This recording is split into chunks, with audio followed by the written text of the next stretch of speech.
How much is a language worth? The answer: everything. A people's culture, aspirations, emotions, I could go on forever. It is how we communicate, how we bridge gaps and tear down walls or barriers. To illustrate this, I'm going to use the language that is familiar, English.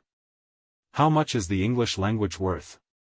If you were to try to quantify its value, well, you would have to use an amalgamation of economic data. You could say that it is the basis on which each native English-speaking country, the U.S., the U.K., Australia etc. base their economy. Then you could go on to how many countries use it as a second language, like Kenya, Nigeria, South Africa and others. Quantify that part of the economy, then you would have to include how often it is used to facilitate commerce, then diplomacy, including dispute resolution in the world before moving to as a preferred medium of research and innovation, then media and publication before winding down with education. In each of these segments you would have to try to estimate what that is worth. What would such a resource be worth? Billions.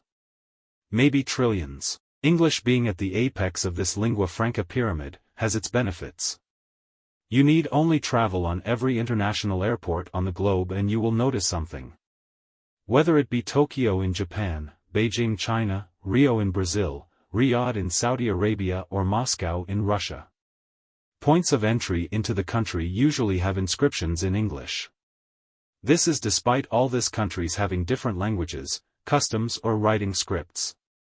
But every language that is considered as international reaps some benefits of having their language being a major communication facilitator. Whether it be French, Spanish, Russian, German, Japanese, Chinese, Arabic or Korean. Being an international language clearly has its benefits.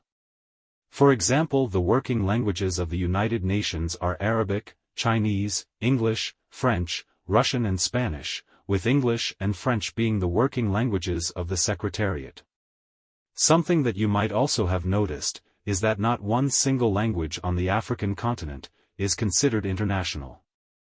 The closest we have is Swahili. Even on continental matters, despite it being the only working language that is native to the continent, not enough has been done in building its capacity to become the juggernaut it could be. This should be public agenda policy of every East African nation. They are the ones who have the biggest stake in its adoption. They have the populations that would consider themselves native Swahili speakers. That means all policy business, whether it be economic, social or political, should lean heavily towards this outlook. Given what I had illustrated earlier on the amount of value a language like English generates, can you imagine the economic output that could be generated by its implementation on our level, and we generated just a fraction of that?